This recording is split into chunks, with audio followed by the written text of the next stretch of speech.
Bonjour, bonjour à tous, j'espère que vous allez bien avec cette belle petite pluie fine qui est très agréable. Voilà. Bon, je vais vous parler de déphasage proximo-distal. Enfin, je vais essayer parce que je vais voir, je vais monter la vidéo. Alors qu'est-ce que c'est ce truc? C'est un truc qui est tout à fait à placer dans une, comment dirais-je, dans une soirée mondaine. Je vais travailler, bon, le déphasage proximo-distal c'est très important. Bon, j'ai découvert le mot il n'y a pas longtemps. Donc voilà, c'est pour ça que je me la raconte. Le déphasage proximo-distal, c'est le fait que quand on fait un mouvement avec plusieurs articulations en jeu, ce mouvement va se faire, les articulations qui vont commencer le mouvement sont celles qui sont le plus près du corps jusqu'à au plus éloigné. Je vais donner l'exemple d'un, je sais pas, par exemple d'un tennisman qui ferait un revers, donc un mouvement comme ça. Le premier, la première articulation qui va fonctionner, c'est l'épaule, ensuite le coude et le poignet. D'ailleurs, si vous amusez à faire le contraire, ça va être assez rigolo. Poignet, coude, épaule. Même à faire, c'est pas naturel du tout. Donc voilà, ça se fait dans cet ordre-là.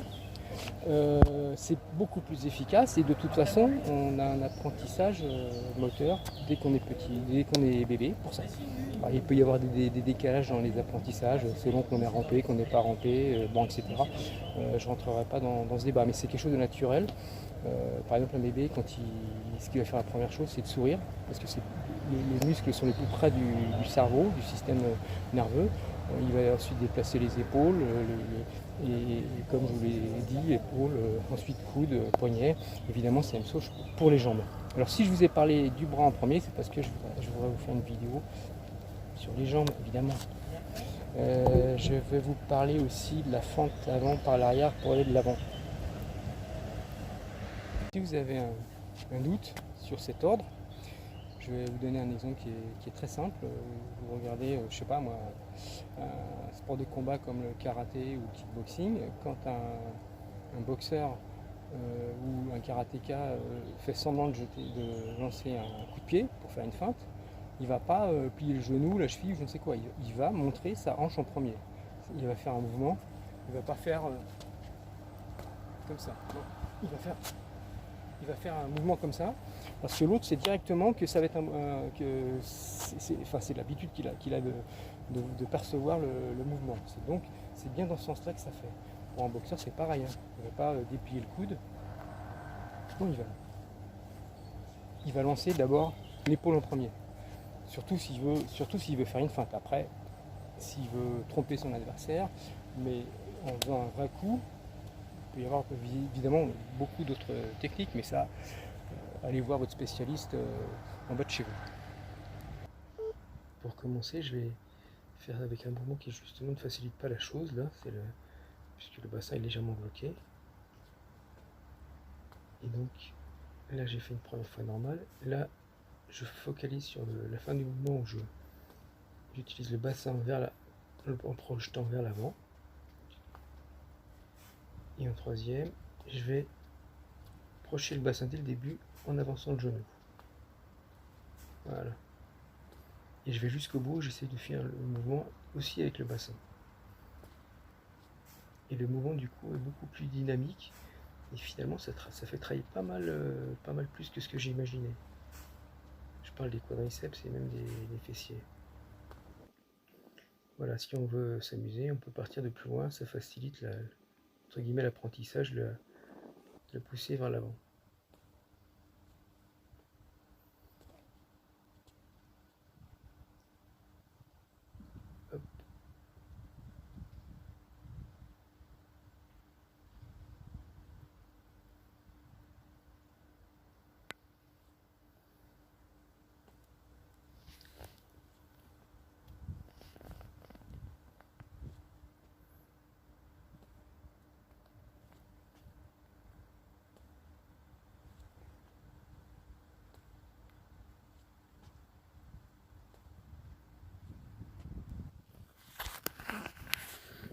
Squat normal.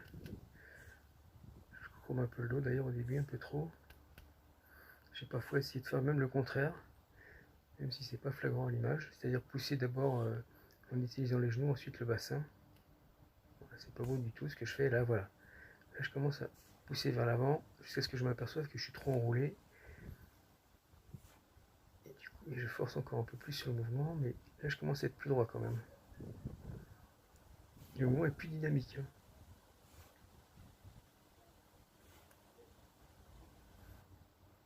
Voilà. Pourquoi la position des mains? C'est juste pour contrôler un peu mieux le bassin. Et d'ailleurs j'ai fait une vidéo là-dessus, hein. Position des mains et même le bout des doigts qui est concerné. Voilà, là carrément je fais l'inverse. Pas beau du tout. Je déplie les genoux et ensuite le bassin. Je le fais volontairement lentement pour essayer de justement d'avoir ces sensations entre guillemets inversées. Voilà, je reprends l'élastique pour les mêmes raisons que j'avais mis mes positions de main pour contrôler le dos.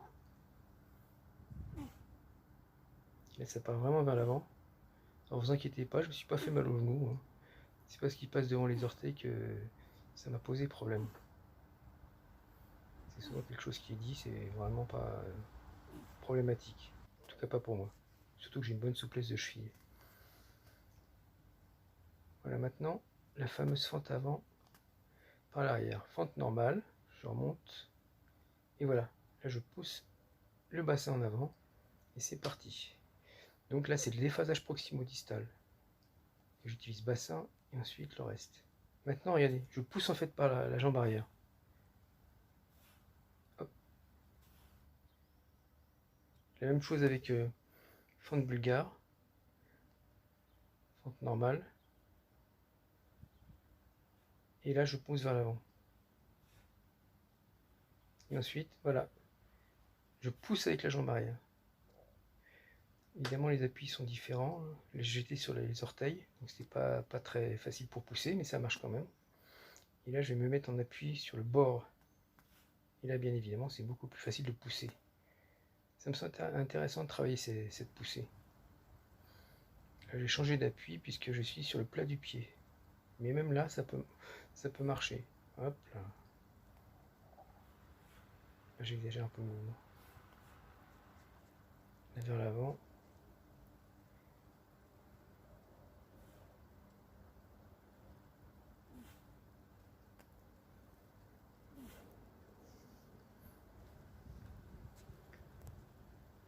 Là, je prends appui sur les orteils, sur le bord,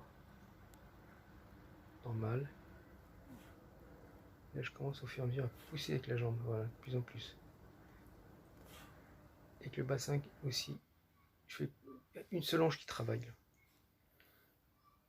Alors, là, j'ai pris un élastique que j'ai positionné au niveau des hanches pour renforcer ce travail de pousser. Et là, si je ne m'abuse, parce que l'image est petite pour moi, voilà, je le mets que sur une seule jambe. Et je vais avoir ce mouvement de... Non, c'est sur les deux hanches, je crois. Là. Ah non, c'est sur une seule jambe.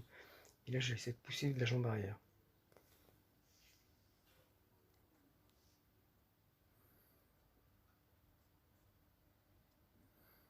Voilà pour... En fait, là, j'utilisais l'élastique plus pour fixer le bassin, là, pour voir ce que ça donnait. C'est pas... Voilà.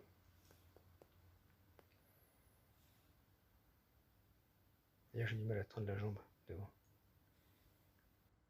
Là, on va passer à autre chose. Je vais volontairement soulever ma jambe et je vais la propulser vers l'avant. Vous allez comprendre pourquoi je fais ça. Là, je plie le genou. Vous voyez, j'envoie le pied pour qu'il m'aide à partir devant. Et ensuite, je vais essayer de le bloquer, ma jambe, qui sera soulevée, pour que la poussée se fasse vraiment par l'arrière. Voilà, hop.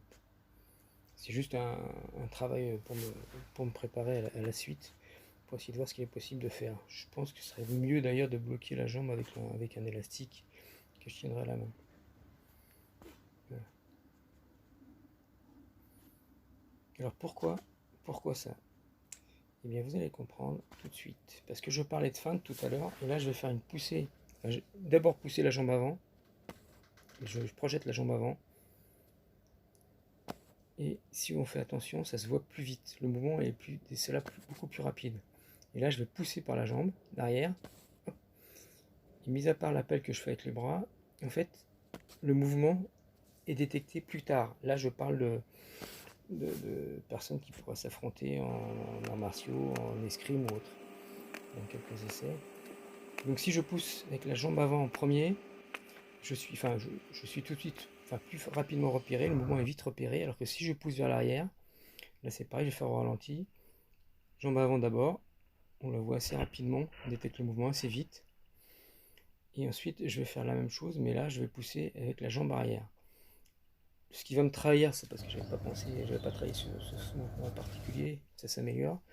Voilà, c'est le bras qui va me trahir, mais sinon, le mouvement est détecté beaucoup plus tard. Voilà.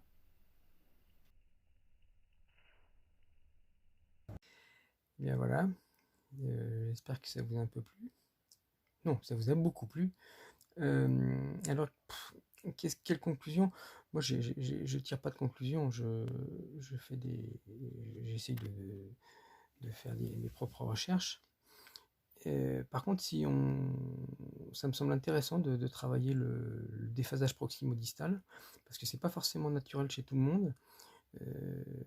Et comme c'est normalement quelque chose qui est naturel puis efficace, ça me semble intéressant de le travailler. D'autant plus que je sais pas si vous avez remarqué, mais souvent quand je le faisais, le mouvement devient plus dynamique, un peu plus explosif et finalement pas facile du tout. Aujourd'hui, j'ai fait que des travail sans aucun poids et je l'ai bien ressenti au niveau des jambes. Pour ce qui est de la fente par l'arrière, c'est un peu particulier, j'avoue, mais je pense que c'est intéressant, ne serait-ce que pour apprendre à coordonner ce mouvement. Si on devait le travailler, comment dire, s'y préparer doucement, et ce serait de contracter la fesse de la jambe arrière. En premier lieu, faire peut-être un petit léger mouvement du bassin pour qu'il soit bien fixe, et ensuite de pousser. Et l'intérêt que je vois aussi, c'est que souvent, ça pourrait être intéressant, par exemple, pour les gens qui font de la course à pied, entre autres, ou des mouvements assez dynamiques, où la phase d'appui et de pousser vers l'arrière finalement n'est pas tant travaillé que ça. En tout cas, je le vois pas fait sur des choses un peu, comment dirais-je, en dehors des phases habituelles de course et de saut. Voilà. Puis ça vaut la peine. Essayez. Par contre, la fente bulgare, ce qu'il faut comprendre, c'est que le quadriceps va être très étiré, enfin beaucoup plus étiré dans cette position, et qu'il va falloir faire un petit peu attention. Ça va créer une tension relativement importante au niveau du quadriceps si on utilise. Voilà, je parle de la poussée avec la jambe arrière. Bien évidemment, ça dépendra aussi de comment on place le pied, pied à plat, pied sur la pointe ou pied sur le rebord. Voilà, à plus tard.